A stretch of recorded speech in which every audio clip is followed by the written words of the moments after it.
The Sleeping Beauty, Chapter 2. Those were wonderful tidings to be spoken by a frog, who came no one knew whence, and went no one knew whither.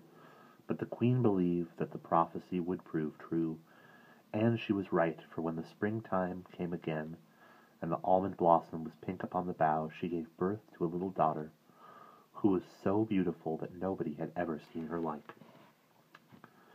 Now what joy there was in the hearts of everybody in the palace! The king was so excited that he went into council in his dressing gown instead of his royal robe, and he did not care a bit when his courtiers smiled.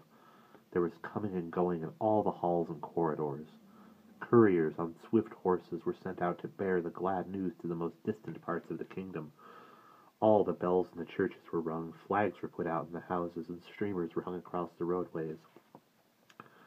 Then the cannons were fired, bang, bang, bang, to tell the people that everyone was to have a holiday, so that all, from the highest to the lowest, might rejoice in their queen's happiness.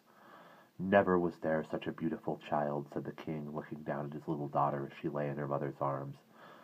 He wanted very much to nurse her, but this could not be allowed because men are so clumsy with babies. What shall her name be? Said the king. And he suggested all the grandest names he could call to mind, for he thought that such a wonderful child must certainly have a name to suit, but the queen would have none of them.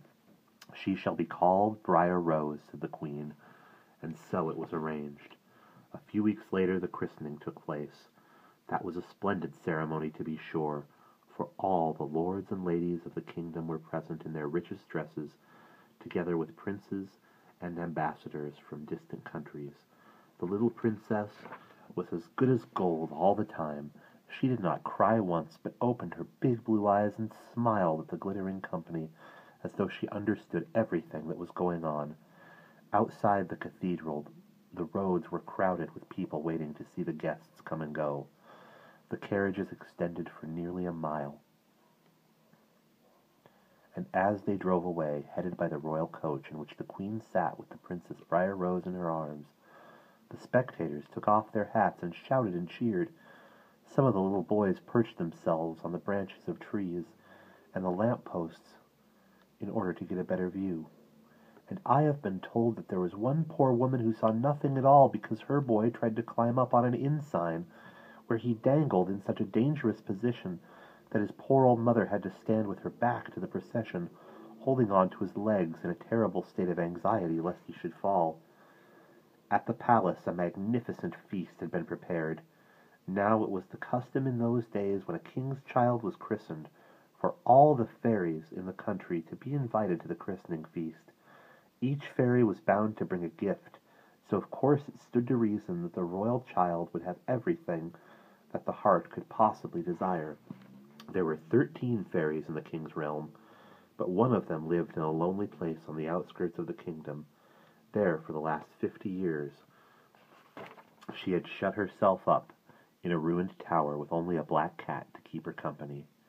And as she kept herself to herself, everybody had forgotten her very existence. The result was that she was not invited. The result that she was not invited to the christening feast. The result was that she was not invited to the christening feast, and though she had nobody but herself to blame for this, she was very angry about it.